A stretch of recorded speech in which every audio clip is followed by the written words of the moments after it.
خانقاہ ربانیہ نقشبندیہ روحانی معالج پیر مفتی احسن محمود نقشبندی صاحب۔ جس طرح زکوٰۃ کی فرضیت، زکوٰۃ کی وجوب قرآن و حدیث سے ثابت ہے، اب اسی طرح عشر کا بھی وجوب قرآن ہی سے ثابت ہے۔ عشر کا جو وجوب ہے اس کا بھی اللہ پاک نے قرآن پاک میں ذکر فرمایا، قرآن پاک میں ہی اس کا وجوب کا ذکر کیا۔ یہ نہ کہا جائے کہ بھائی زکوٰۃ کا تو ذکر قرآن میں موجود ہے، وہ ادا کرتے ہیں، عشر کا نہیں ہے، چلو اس کو چھوڑ دیں۔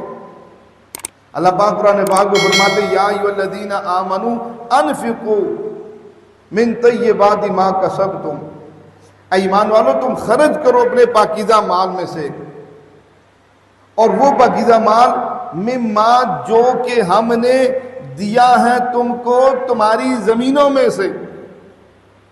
اب جب زمینوں کا ذکر آ گیا، اس سے معلوم ہوا کہ زمینوں میں سے اللہ فصلیں دیتے ہیں، اللہ پاک پھل دیتے ہیں، اللہ پاک سبزیاں دیتے ہیں۔ تو اب جب اللہ پاک قرآن پاک میں اس کے وجوب کا ذکر فرما رہے کہ زمینوں میں سے ہم نے جو کچھ تم کو دیا تم اس کا حق ادا کرو، تمہیں حق ادا کرنے کا مطلب اس کا عشر ادا کرو، اس کا عشر تم نے دینا ہے۔ تو اب ایک تو یہ بات، اب دوسری اس کے ساتھ مقدار بھی بتا دی، وجوب عشر کے ساتھ مقدار بھی کہ بھائی عشر دینا کتنا ہے۔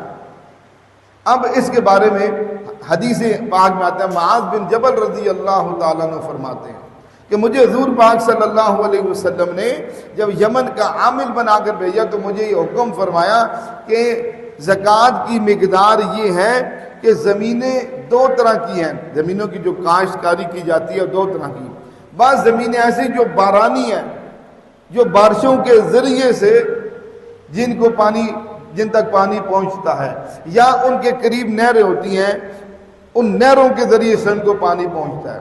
آپ سادے لفظوں میں یوں سمجھ لیجئے کہ ایک زمین وہ ہے جس کی کاشتکاری پہ کسان کا پانی کے اعتبار سے کوئی خرچہ نہیں ہوتا، پانی لگانے کے اعتبار سے، پانی پہنچانے کے اعتبار سے کوئی خرچ نہیں ہے۔ ایک وہ زمین ہے جس کا کسان کا پانی پہنچانے کے اعتبار سے خرچ ہوتا ہے، ٹیوب ویل لگائے ہوئے ہیں اور ایسا آپاشی یا ایسا نہری نظام ہے جن کو منتھلی یا سالانہ پیسے دیے جاتے ہیں، یا ایسا نظام ہے جس کے اوپر اس کا خرچ آ رہا ہے زمین کو پانی لگانے پر۔ یہ دو طرح کی زمینیں ہوں گی۔ اب پہلی زمین جو بارانی ہے اس کے بارے میں حکم یہ ہے کہ اس میں سے عشر جو ہے وہ 10واں حصہ ہوگا۔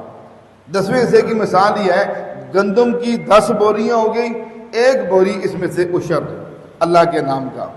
اسی طرح آپ کی پالک کی 10 گڈیاں ہو گئیں، 1 گڈی عشر ہوگی۔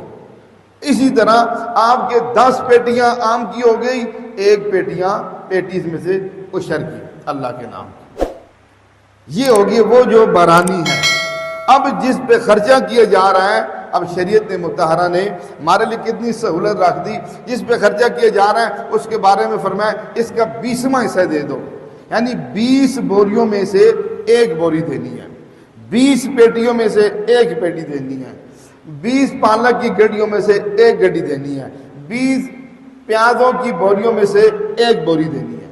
وہ 10 یعنی آدھا اس لیے کیا تاکہ جو اس کا خرچہ ہوا وہ خرچہ برابر ہو جائے۔ یہ ہے شریعت، یہ ہمارے لیے اس کی مقدار مقرر کر دی۔ ہمارے ہاں جادو، جنات، بندش اور نظر بد کا شافی علاج قرآن و سنت کی روشنی میں کیا جاتا ہے۔